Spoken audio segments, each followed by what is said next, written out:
Next topic हैगा electromagnetic wave equation in a medium having finite permeability mu and permittivity epsilon but conductivity sigma is equals to 0।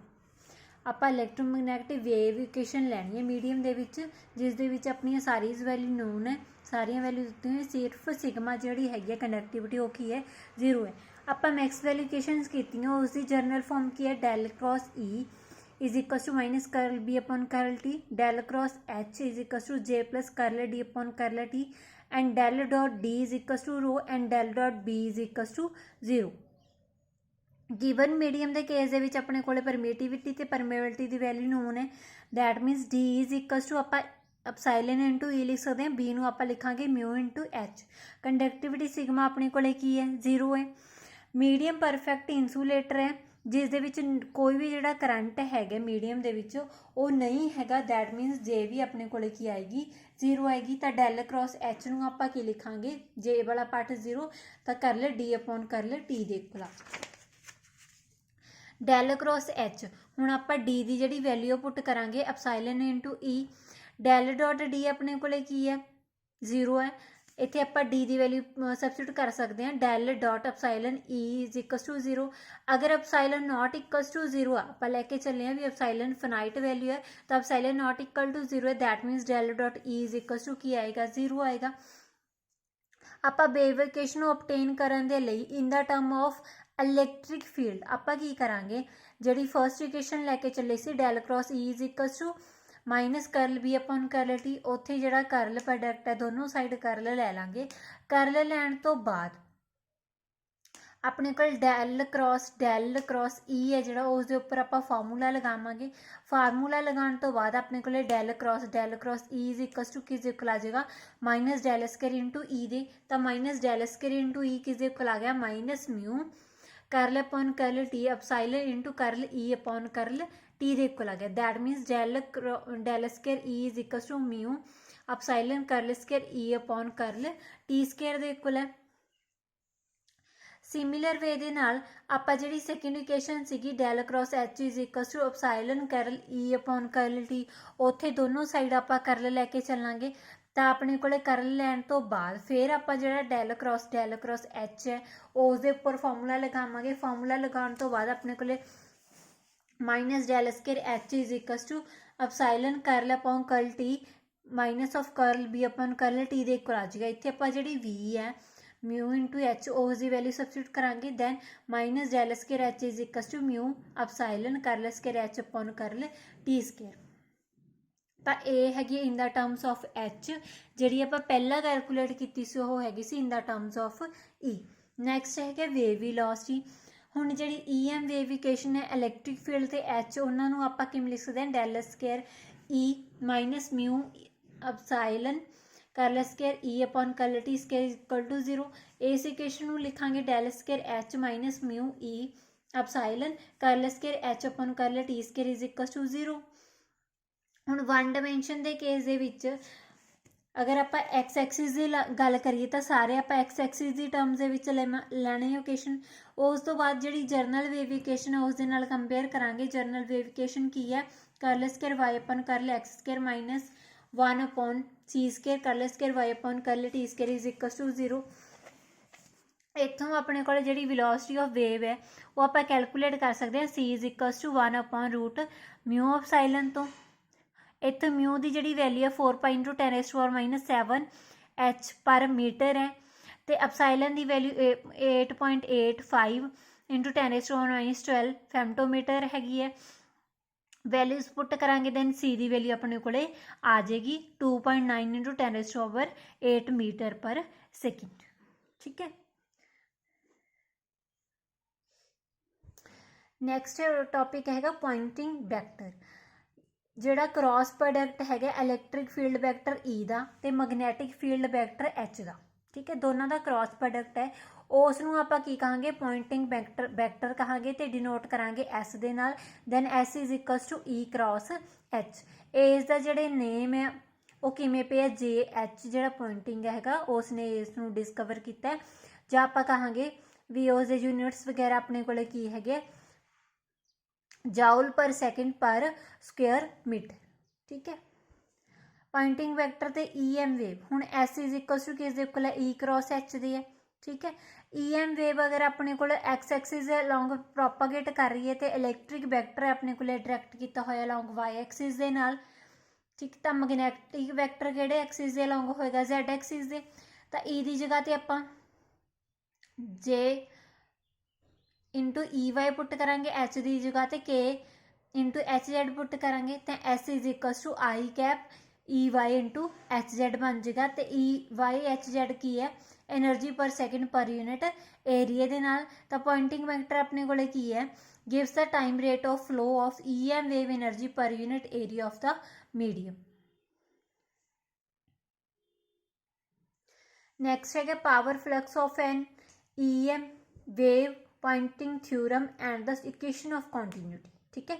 Important topic है। Consider अपने को elementary area है DA space दे विच जिस दे विच अपने को EM वेव है जी वो प्रोपागेट कर रही है। अगर S अपने को पॉइंटिंग वैक्टर है S का मीनिंग की है time rate of flow of energy per unit area उसनूं आपां की कह सकते हैं power flux through unit area दे नाल। तां अपने को जी पावर फ्लक्स है थ्रू द एरिया DA वो की होएगी DP phi is equal to S dot DA। Total जी फ्लक्स टोटल पावर है उसकी आपां क्लोज सरफेस के उपर डबल इंटीग्रेशन करांगे then P phi is equal to double integration over a close surface S dot DA। Gauss law के according इसनूं आपां की लिख सकते हैं del dot S into DV over a triple integration over a volume ठीक है। डेल डॉट S मतलब amount of energy diverging per second out of enclose volume. Maxwell की इक्वेशन की सी del cross E is equal to minus curl B upon curl T। इत्थे आपां V की value put करांगे minus B is equal to mu H then del cross E is equal to minus mu curl H upon curl T। तो del cross H की is equal है J plus curl D upon curl T दे D की value substitute करांगे epsilon into E then del cross H is equal to J plus epsilon curl E upon curl T। Second ji equation है उत्थे H का जे H के नाल आपां scalar product लैनी है then H dot del cross E is equal to की बन जाएगा 1/2 mu curl H square upon curl T। Similar way दे नाल जी फर्स्ट इक्वेशन हैगी ए वाली E वाली इस दे उपर आपां स्केलर प्रोडक्ट लैनी है E दी। तो डेल क्रॉस E की इक्वल आ जाएगा J dot E plus 1/2 epsilon into करल E square upon curl T दी। दोनों जी इक्वेशन है उन्होंने आप सबट्रैक्शन करांगे सबट्रैक्शन करन दे नाल अपनी वैल्यू की आ जाएगी minus del dot E cross H is equal to J dot E plus 1/2 curl upon curl T epsilon E square plus mu H square. हुण E क्रॉस H की है पॉइंटिंग वैक्टर है इत्थे आपां वैल्यू सबस्टिट्यूट करांगे minus del dot S is equal to J dot E plus 1/2 curl upon curl T epsilon E square plus mu H square. Rearrange करके लिखांगे equation del dot S plus curl upon curl T epsilon E square upon 2 plus mu H square upon 2 is equal to minus J dot E दे equal है। फिर आप जी ये वाली equation है उसनूं इंटीग्रेट करांगे ओवर आ वॉल्यूम V दे उपर सारे नूं इंटीग्रेशन करता। हुण अपने कोल ए वाला जिहड़ा पार्ट है डेल डॉट S DV ये किस दे इक्वल सी S डॉट DA दे इत्थे जी वैल्यू सबस्टिट्यूट करती सबस्टिट्यूट करन तो बाद फर्स्ट पार्ट है जिहड़ा double integration over a close surface S dot DA वो हैगी flow of energy per unit time के नाल उसनूं आपां बोलांगे पावर फ्लक्स। जिहड़ा J डॉट E है into DV over a volume triple integration वो हैगी work done by the field on the source. तो ये वाला जिहड़ा विचाले वाला पार्ट रह गया इसनूं आपां लिखांगे rate of change of total energy दे विच एक तां इलैक्ट्रिक एनर्जी है एक अपने कोले की है मैगनैटिक एनर्जी है। इसनूं आपां लिख सकते हैं U टोटल एनर्जी डेंसिटी। तो S dot DA plus triple integration curl U upon curl T DV is equal to triple integration J dot E into DV। ये जी इक्वेशन बन गई उसनूं आपां बोलांगे पॉइंटिंग थ्योरम। तो पॉइंटिंग थ्योरम की डेफिनेशन की है जां की स्टेट करती है भी जिहड़ा सम हैगा flow of energy per unit time across the boundary of the surface and time rate of change of electric energy वो किस दे इक्वल है work done by the EM field on the source. अगर हुण आपां फ्री स्पेस की गल करिए उत्थे जे की वैल्यू 0 है तो पॉइंटिंग थ्योरम अपने को की बन जाएगी S.dA over a closed surface integration plus triple integration curly upon curly T dV is equals to 0। इसका मीनिंग की है power flux to a closed area is equals to होएगा rate of out of flow of energy की।